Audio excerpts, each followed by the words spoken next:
How's it going, everyone? Daxellz here, and today we're going to be reacting to part 2 of Animals You'd Be Happy Are Extinct. Let's get straight into it. And away we go. You were all very active in the comments below the recent video about animals that went extinct. To the question, what animal would you like to resurrect? A lot of subscribers chose the dodo bird. And it makes sense, as dodos are one of the most popular birds in cartoons. Dutch sailors used to call this bird the duodu, which translates as idiot. The dodo became a symbol of stupidity due to its inability to fly, its clumsy running, and its complete lack of instincts, which eventually led to its hasty and almost easy extinction. For sailors, it was great because they could quickly kill them for food. But new research has disproved this hardened belief about the simple-mindedness of these birds. Having compared the body size to the brains of these extinct birds, scientists concluded that the dodos were rather clever birds. If scientists collect enough DNA to make a clone, they'll be able to implant it in the eggs of the closely related present-day pigeon. It might make a new, interesting character. But if in the contemporary world people put their ideas regarding bizarre animals into cartoons, in the past, remarkable creatures became mythologized, only these stories weren't funny at all. Okay, mostly not funny. Now, you'll discover which monster legends are still a taboo subject in the Congo. What animal can capture you using hypnosis? And which extinct animals provided the basis for our creepiest myths? Oh, okay. So what did the strangest extinct animals look like? Show the Cro-Magnon a pug, and it'll be taken for a monster. In the same vein, most extinct animals often seem pretty strange to us. For example, the Platybelodon, a genus of extinct proboscideans living 15 million years ago. And it's terribly funny looking. Although the beast had 4 terrifying tusks, it just doesn't look sinister at all because it had no trunk. Instead, the beast had a peculiar shovel-like lower jaw, and its whole mouth and lips were elongated.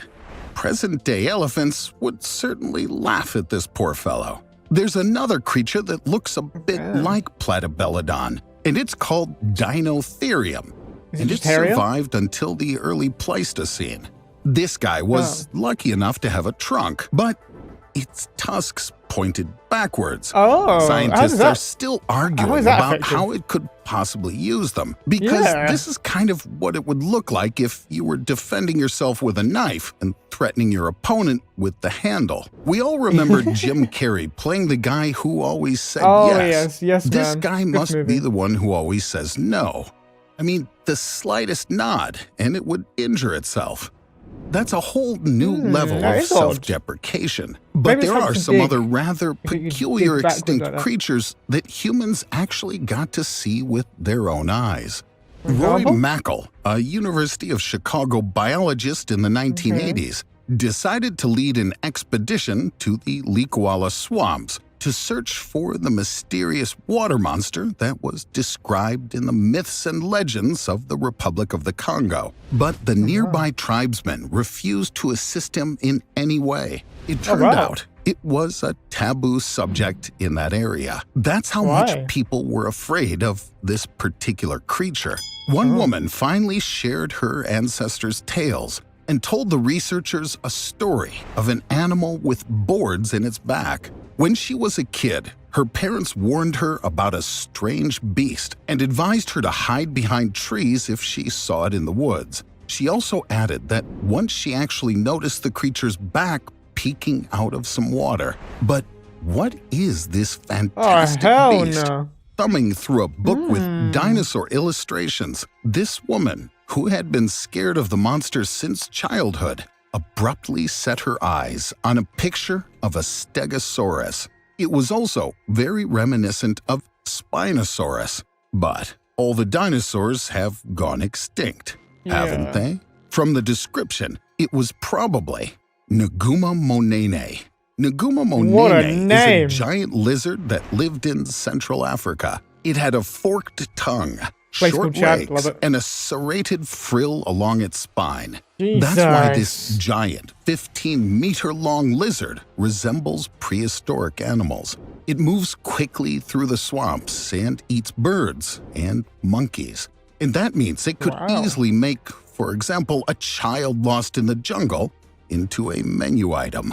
And that's not the strangest animal that could really pose a threat to humans. Our ancestors, thank God, didn't happen to see the following creatures with their own eyes. But if they had encountered them, there would be no chance of survival.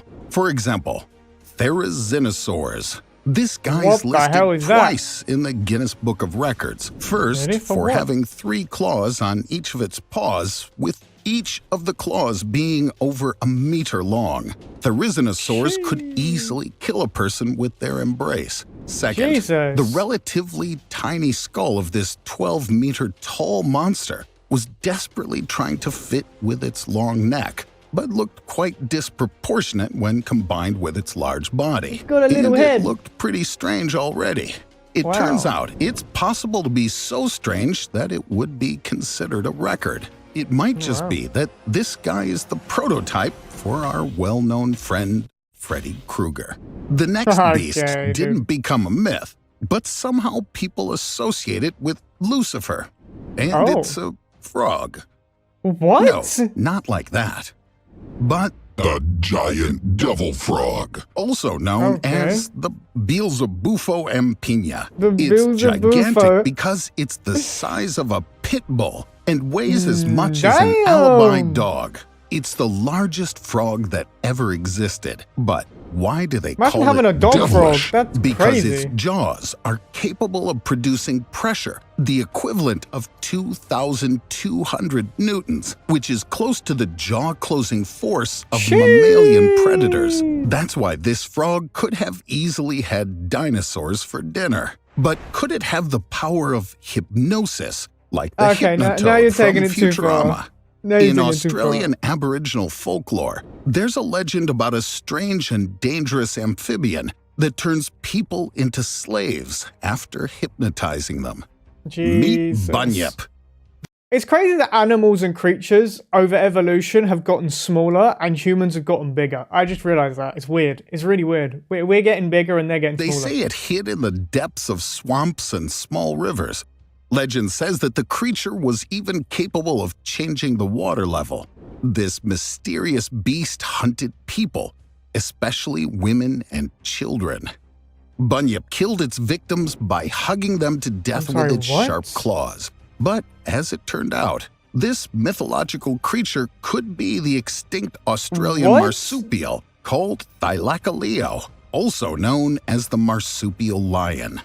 It had the most powerful bite amongst all mammalian species. It might even have climbed trees to dispose of the bodies of its victims. Many bones with strange cuts that fit the jaws of a Thylacoleo were excavated in its habitat, Lansfield. It turned out the bones belonged to about a few 100,000 different people. But what could be even scarier than hypnosis? Fangs and claws. How about tentacles and pincers?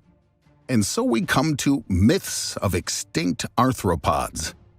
There's a mysterious story of how 3 men were trying to catch a swordfish when suddenly a giant, big-eyed sea monster appeared just in front of them and started attacking the boat. A desperate fight broke out. The monster was round-shaped and emitted a dark liquid with a poisonous smell. The 3 terrified men hightailed it out of there, luckily making their escape. The next morning, the trio lay in their beds, pale, trembling, and refused to eat. These reminiscences were found in the journal of John Batchelor, a 19th century missionary. And no, it was not the Kraken known to us, but another mythological character. The Akoro Kamui. This monster was a huge octopus from Ainu folklore. The Ainu are the indigenous peoples of the Japanese islands. They say its size reached 120 meters. The Ainu believed that a Koro Kamui could heal and transfer knowledge, but it was also unstable and prone to cause harm. It had the ability to self-amputate and regenerate its limbs. People who believe in this creature and its power believe that giving offerings to a Koro Kamui will cure body ailments, in particular, deformities and broken limbs. Quite possibly, a Koro Kamui could be a squid that lived during the Cretaceous period. The Haberoteuthis we know so little about, but it was about the size of a colossal squid that could reach 15 meters in length. No less mysterious looking is Pulmonoscorpius. They creep me out. They're in It's a awe. genus of Eurypterid that lived in the territory of what is now contemporary Germany and the United States during the Paleozoic era. It was the largest known arthropod that ever existed. Its length was up to 70 centimeters, while the present-day scorpion is a maximum of just 18 centimeters. Pulmonoscorpius had enlarged pincers and forelimbs. If you get stung by a normal scorpion, you'll instantly receive a dose of potent neurotoxins that will have a deleterious effect on your central nervous and cardiovascular systems. And sometimes such stings have a fatal outcome. Now, imagine what would happen to you if you were stung by a scorpion 4 times that size. Yeah, the next creature probably still exists. And so we come to myths of creatures that might not have gone extinct. Gigantopithecus. Gigantopithecus is a genus of great ape that lived in the late Miocene, Pliocene, and Pleistocene on the territory of what is now present-day India, China, and Vietnam. They were over 3 meters tall and weighed approximately 500 kilograms. The large size of these primates gave them a great advantage over other species. Gigantopithecus rarely fell prey to predators and could cover a large area in search of food. Their extinction was caused by the Ice Age. Giant apes started running out of food they were used to eating, mainly fruit, and their bodies couldn't adapt to a new diet. Do you recognize this character?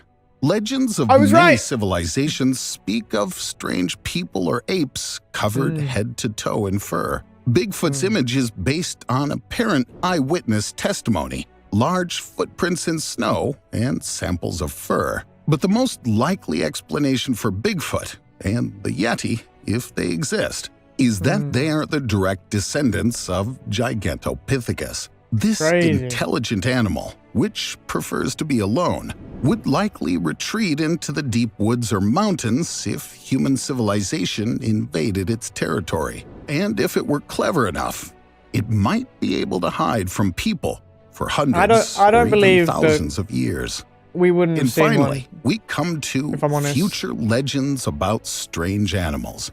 As you can see, often when people face something difficult to understand, they come up with a legend for it. I want you to imagine you're an early human who's not yet familiar with present-day animals. You don't know anything about their origins or what to expect from them. So, your challenge, write a short myth or legend about any modern-day animal in the comments. For example, what about a monster that didn't come into existence until the 16th century?